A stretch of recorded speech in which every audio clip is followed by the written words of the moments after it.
the bid in the JNPT, the single largest port project that was to come, got affected because of the change in the competition policy. The one bidder who earlier was not allowed to bid, and they had agreed in their earlier contract, but because of the change in competition policy, they could bid. They went to court because the government said that you had anyway signed in your contract that you will not bid. But they said that was under the earlier framework. So they changed. That took about a year. The court then allowed them to bid. Of course, the interesting part is that when the bid came, actually they said, no, we are not going to bid. We don't think it's viable. It is the same project where PSA bid 51%. They said, we don't think it's viable. We just wanted to prove a point. A principle had to be established. Tariff policies. All the major ports are governed by what is called as a tariff authority for major ports, and they are viewed as being distortionary in the way the tariffs are set, because these are cost plus tariffs, and it tends to penalize efficiency. The more you are able to handle in your terminal above what was originally envisaged through marginal improvements, the government says, I'm going to cut down the tariff because I will allow you to only earn so much. Then the private parties are saying, what is my incentive to try to improve my efficiency? And many have even gone to court with government on that principle alone. Common user versus captive policy. This is another one where, for example, in Mormugao Port, there are a lot of delays happening because one of the private terminals is using their berth primarily for one industry, which is able to offer them almost full utilization. The port is not happy with it. But, there is nothing legally that says they cannot do it. Of course, the government is trying to come up with a policy that may permit captive use of a berth as long as some capacity can be retained for common user. The policy is still not in place, but this has caused delays. And then, of course, there is the cabotage policy, which is about where you can have transshipment, especially for containers. And this also has caused a lot of delays.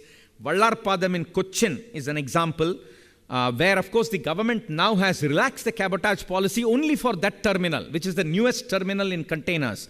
But then the other container terminals now are saying that is, there is no equity out here. And, that is going to create some trouble. And finally, I'll say, overall, I think there are issues of consistency of policy and approach. There are center-state issues. There are structural issues like separation of the landlord and tenant. There is, of course, lack of coordination between different government bodies. There is also lack of consistency in the same government framework like JNPT. This 2-kilometer terminal, then they said, okay, we'll make it 2 berths of 1 kilometer each. Then they went back to 2-kilometer model.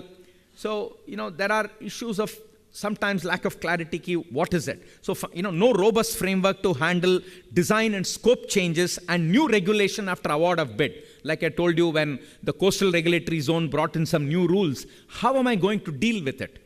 So, everybody is just throwing up their hands on that. Fine. So, I think the way forward is rather obvious from all this, that there should be a clear responsibility and distinction between public authority, private party, and a lot actually the public authority needs to be doing in terms of streamlining a lot of these issues. And, I'll really sort of stop there and, thank you very much. Thank you very much. I recognize much of what you say. My second project was the extension of the harbor of Rotterdam. So I recognize a lot of you saying that. Thank you very much. And I think the next speaker will also address sport, Ms. Tulis Kumar, who kindly swapped place with the first speaker so you can manage to get your next appointment somewhere else. Thank you very much, and the floor is all yours. Can you have your presentation? Yeah. Good evening, all of you. I'm Tulsi Jaykumar from SPJN Mumbai. And I'm going to be presenting along almost the same lines that Professor Raghuram has presented, except for the fact that while he spoke about issues, I'll go one step further and talk about the strengths and the weaknesses, the opportunities and the threats that Indian ports have, and go on to look at whether boundary conditions exist for PPPs in Indian ports. The premise is very simple. We are looking at India being part of a globalized economy. We are looking at a huge untapped potential which India has in terms of the fact that the trade intensity of GDP of India has gone up tremendously from something like 14% in 1991 to about 44, 45 odd percent in 2012-13. So India is getting about 44% of its GDP from trade.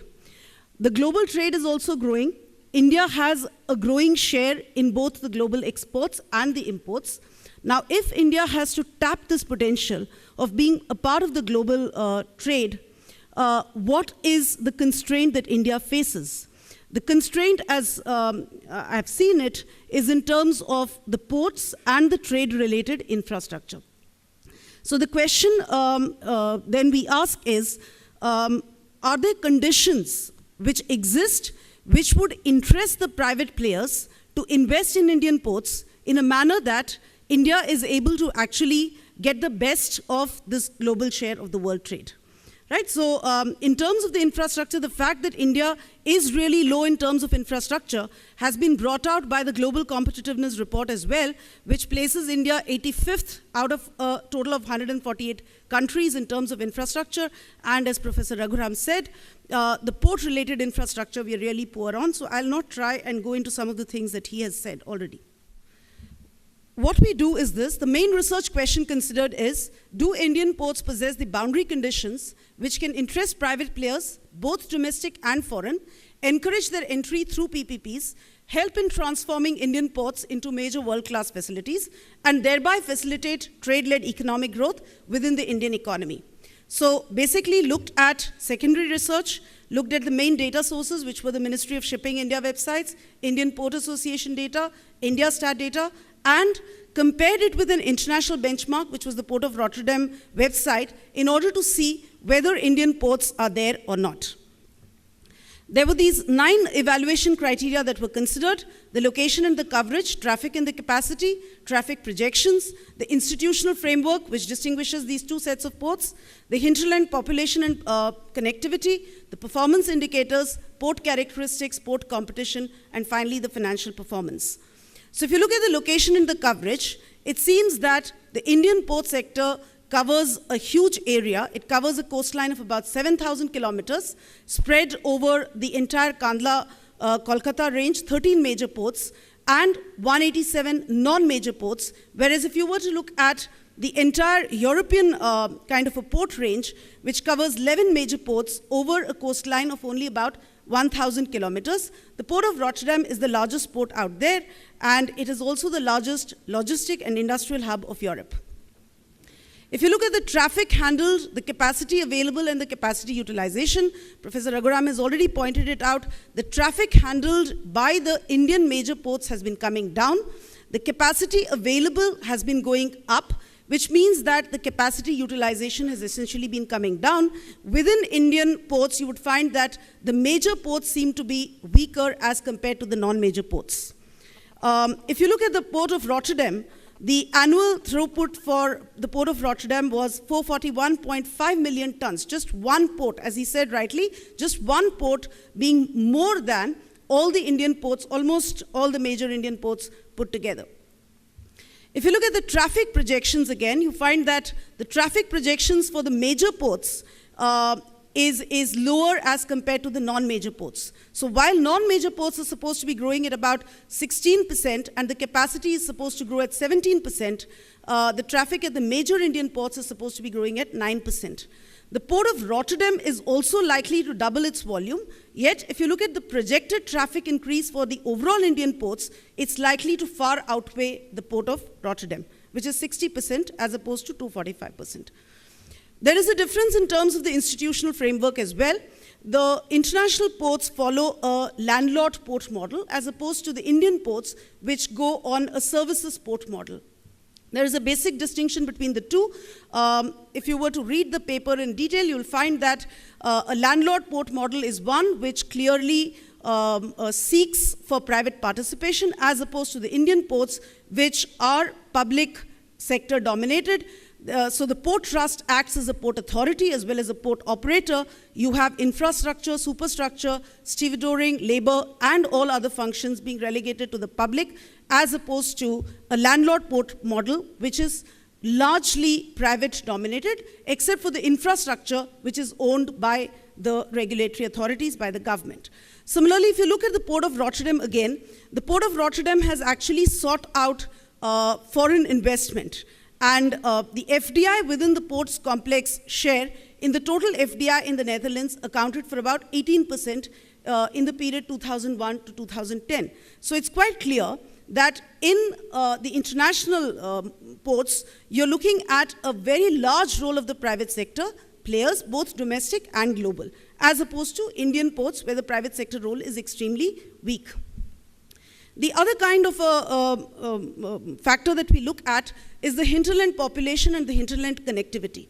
The hinterland population in India is huge.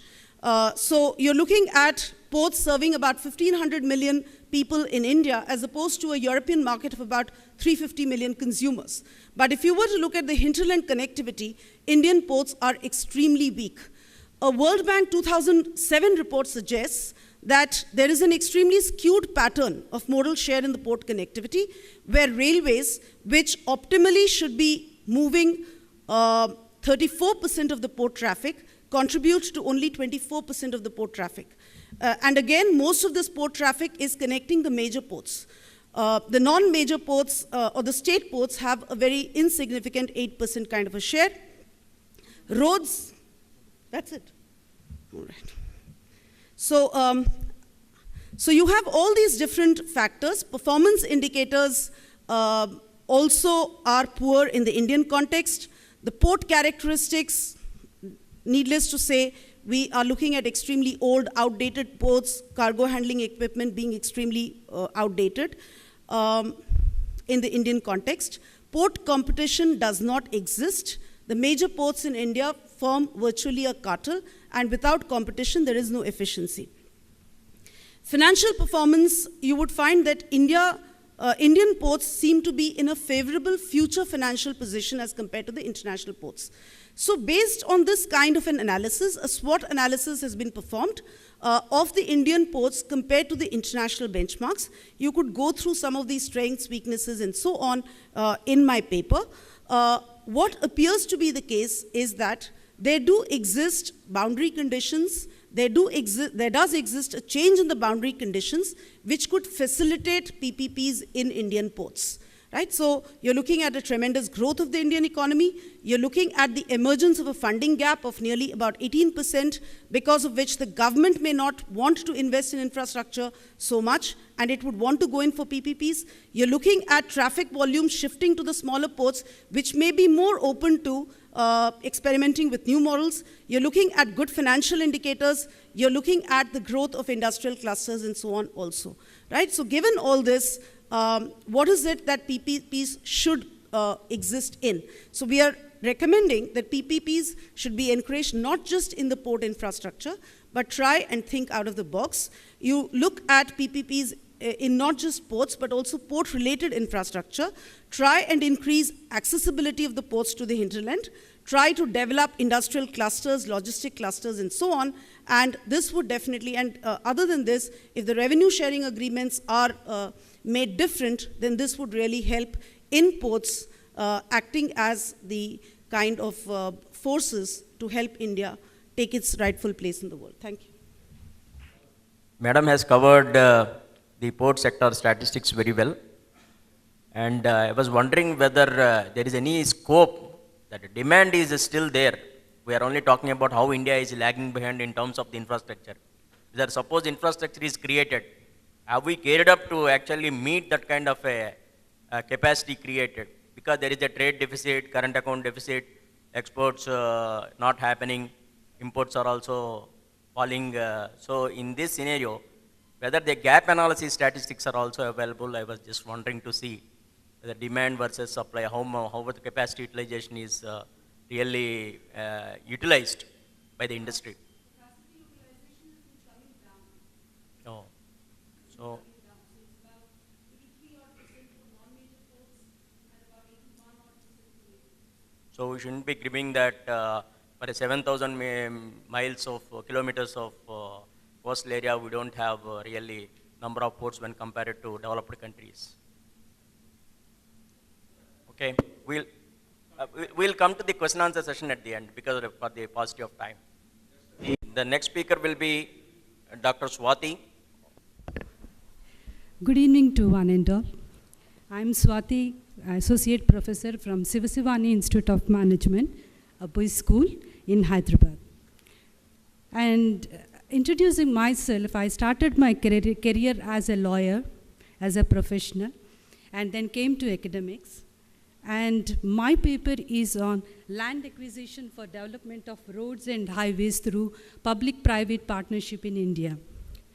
My main focus is on legal aspects because I practiced as a lawyer, so I thought that the importance of coordination between legislators, executive, and judiciary. I did not give, any introduction so that because lot of PPTs, lot of presentations have been done on PPT, importance of PPT model. I'm going to throw light upon the Act, Land Acquisition Act, old Act, that is 1894, and the new Act, that is 2013, the Land Acquisition, Rehabilitation and Resettlement Act 2013, how the improvements have been made from old Act to the new Act. So for the purpose of development of physical infrastructure, the government has adopted a public-private partnership model. When the government has taken the public-privateship model, then the responsibility of the government is to hand over the land on time and to make or facilitate the private partners to start their projects. So that is the reason I am highlighting the new act where it will give more facility, or the government can acquire the land and without any litigations in the courts and hand over the project to or land to the private partners. While I'm telling about the responsibility of the government to hand over the lands, these are the acts which govern that the government has to clear all the clearances and then give clean sheet and then hand over the land. So the Land Acquisition Act of 1894, the Land Acquisition, Rehabilitation and Resettlement Act 2013, National Highways Act 1956, Coal Bearing Areas Act, the Wildlife Protection Act, the Forest Act, Panchayat Extension of Scheduled Areas Act. Why I have mentioned all these acts is we have different type of people who are there in India. That is, we have scheduled tribes, scheduled castes, we have tribal people who are who are staying, and Forest Act is, another is extension is rights of the dwellers. So the tribals, they own or the land from they inhabit there, they stay there, and then they own the land. So they cannot, no one can take away the right of those people and displace them and put them in any other land. So we need to protect even the tribals who are there when the government is acquiring the land. So these are the acts which the government has to take care that the people should not be or should not be displaced and